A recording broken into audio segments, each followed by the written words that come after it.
Scott has just released what it claims to be the lightest weight production road bike in the world. So say hello to the sub 6 kilo Scott Addict RC Ultimate.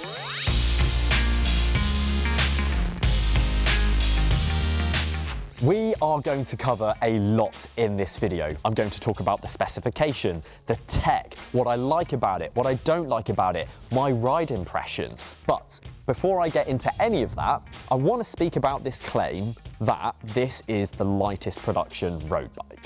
A simple Google search will result in two names coming up. One of them I'm sure you're already thinking of, and of course, it's the specialised S-Works Aethos with its claimed weight of 6.34 kilos. The other bike that might come up is the AX Lightness Vial Evo Ultra, and that bike has a claimed weight of 4.8 kilos. So, all of a sudden, Scott's claim seems to have been quashed. However, as you will come to learn, the AX Lightness lacks pretty much all the usability that this Addict possesses, such as disc brakes, decent tyre clearance, and a whole bunch of other features that I'll get onto very soon. So while no doubt there will probably be a whole bunch of arguments down in the comment section below about who really creates the lightest production road bike in the world, what's clear is that this bike has broken the 6 kilo barrier, and that is better than Specialized or Bayer or Factor have managed to do so far for an off-the-shelf bike.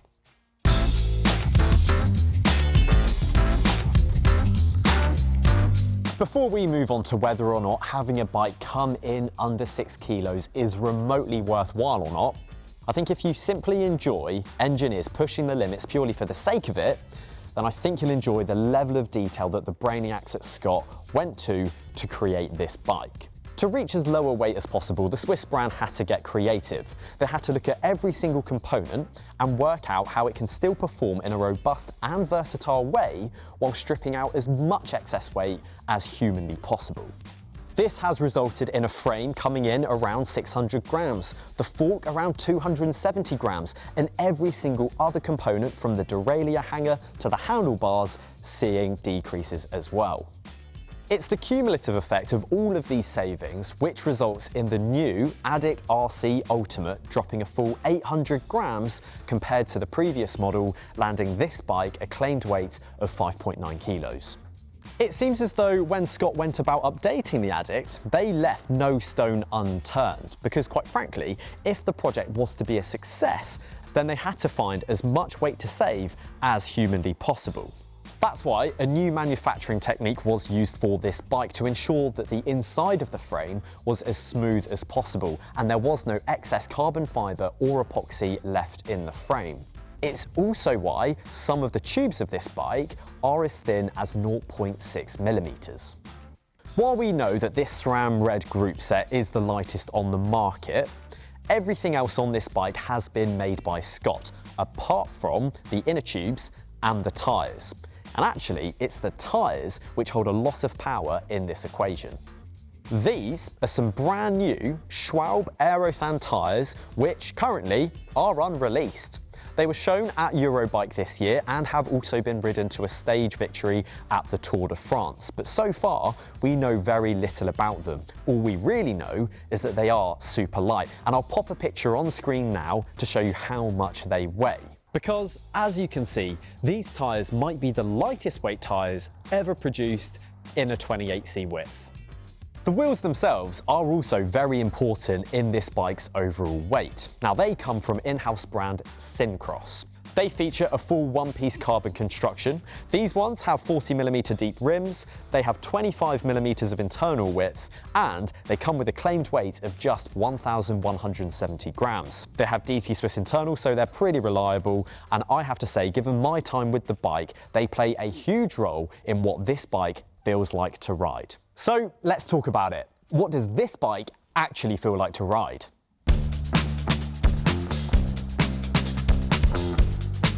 To be totally honest, absolutely incredible. The bike feels stiff, light and easy to ride while still maintaining a strong element of dynamicism. The wheels and tyres do a lot of the heavy lifting, giving the bike a really playful character. I have reservations about the reality of using such a wheel set for the average rider. However, I suspect if you were to swap the top end wheels and tyres onto another bike, I'm pretty sure the same sensations would be felt. The bike does well to handle cobbles and imperfect tarmac, but again, the 29C tyres and wide internal rim width of the wheels help out hugely here, and happily, the handling does not feel skittish. Instead, the handling feels calm, confident and intentional, even when I was getting nervous on a wet and bumpy descent. The road I'm riding on now is a far cry from anything perfect. It's lumpy, has potholes and cracks, and leaves you constantly looking for clean lines. Really, it's pretty representative of roads in the UK, but even here, the bike still manages to feel good and it does a stellar job of eating up as much of the abuse that this road is giving it. In a world full of bikes that feel very serious, the Addict brings a playful energy, no matter what speed you're riding at. The turn of speed is fantastic, it feels incredibly stiff when I push on the pedals, and it's a bike that rewards all of the effort that you put into it. So from my perspective, this bike really does perform out on the road, but there's a bunch of other small features that I really like. For example, every bike comes with a multi-tool that's stowed away in the handlebar drop, and that features a T25 Torx head and a 6mm wrench, which is, coincidentally, the only two tools that you would need to undo or tighten anything on this bike, and I love that feature. The 10, 20 and 30 models of the Addict will ship with a compliant seat post, which you can also attach a magnetic rear light, which you can buy for an extra €55. The brand has also created this computer mount, which weighs just 12 grams and is made of a magnesium titanium alloy, and to be honest, I think it looks absolutely beautiful. Now, sadly, it doesn't ship with the bike as standard and is a purchasable extra, and it will cost about €100. But it does look very, very cool. The bike has clearance for 34mm tyres, and this new Addict is claimed to be 12 watts faster than the old Addict and just 9 watts slower than the brand's current aero bike, the Foil. And finally, this bike will be made available as a frameset only option. So if you want to go down the custom build route, then you can absolutely do that. And good news for custom builders, Scott is planning to release a ready to paint frame in the future to save all of that sanding down.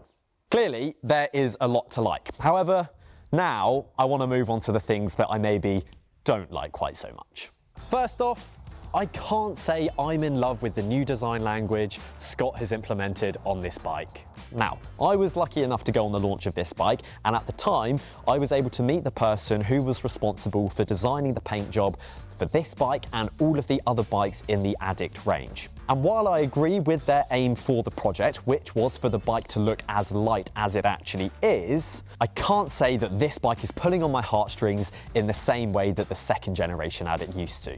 I really liked the big logos that were found on the previous bikes, and I think one thing I'm struggling with is this difference between the gloss paint and then the abrupt change to the matte paint. I've been looking at this bike for weeks now, and even now I still haven't found an ability to bond with it in the way that I have with previous generations. Paint isn't just about aesthetics though, it actually plays a really functional role in the bike. Of course, in the case of the Addict, it has to be as light as possible, but it also can't be so thick that it plays with frame tolerances, so there were constraints there. But like I say, it's subjective, and it's purely my opinion, but I just can't bond with it. But let me know what you think down below. The next thing that I don't like is that saddle. This bike ships with a 130mm wide saddle, which is on the narrow end. Now, I'm sure Scott fitted that saddle purely so it could keep the weight as low as possible, but I'm sure most people are going to be changing that out very quickly. That's where my criticisms come to an end, so let's talk about the other bikes in the range, because I'm sure most of us won't be looking at this one to buy. In a nutshell, there will be 4 builds. A 105 Di2 build, 2 Ultegra Di2 builds, the difference being the cockpit that you get, and finally a Dura-Ace build. Now, all of these builds use a different carbon fibre layup compared to this range-topping model, so everything that sits below this bike will have a slightly heavier frame. If you're like me and you're wondering, well, if I'm not getting the lightest weight Addict, then what's the point in it? Well, I'd invite you to take a look at this comparison chart that I put together. I compared the readily available claimed weights of the Addict and other competitor models, and this is what I found. At the lower end, when considering both price, weight and specification, the Addict 30 shines. Compared to the Aethos, you can either pay less for the comp build and miss out on carbon wheels and get a third-tier carbon layup, or you can pay nearly £850 more for the expert build and save just 200 grams, an amount of weight which would be easily saved elsewhere for the same or less money. The same goes for the Addict 20. Given the price bands, you could look at the expert build again, but now you're missing out due to its third-tier group set. The only model in the Addict lineup which makes little sense to me is the Addict 10. You're essentially paying an extra £700 just for the integrated cockpit. Really, I also would have loved to have seen that bike come with a power meter just to help justify the price tag a little bit more. Lastly, the RC Pro, or the Dura-Race build, again, I believe is competitive against the equivalent Aethos. Although the Aethos Pro is £600 cheaper, the Addict goes up by a whole group set level and comes with an integrated cockpit. However, the one aspect where the Aethos does beat the Addict is its inclusion of a power meter. And again, I'm disappointed Scott didn't include one on the RC Pro build. If we park this game of top trumps for 1 second and we come back to that original question of, if it's not the lightest one, then what's the point? I'd say it's clear that the entire Addict range is very competitive in each specification level. So, while the bike that you might buy might not be sub 6 kilos, it likely will be the lightest or one of the lightest bikes that you'll be looking at for any specification band. But also, the Addict is about so much more than just being light. It's stiff, rides seriously well, lacks any feeling of skittishness, it's playful, and really, it's just a fun bike to ride. So, finally, the question has to be asked. Why do we need a sub 6 kilo road bike? In many respects, we don't. We arguably never needed a sub 7 kilo bike in the first place. However, it's the ability to keep pushing the envelope that makes this bike so much fun. And ultimately, that is what you can boil this bike down to. It's fun. Sure, it's not cheap, and I've not touched on the price of this bike yet, and it is undoubtedly a lot of money. £12,799 to be exact. But if you truly want a playful, engaging, stiff, fast and all the superlatives that go along with a true race bike, then this should certainly be considered. And I think that should be reiterated because this is absolutely a race bike and it has been built to be ridden by people much fitter and faster and talented than myself.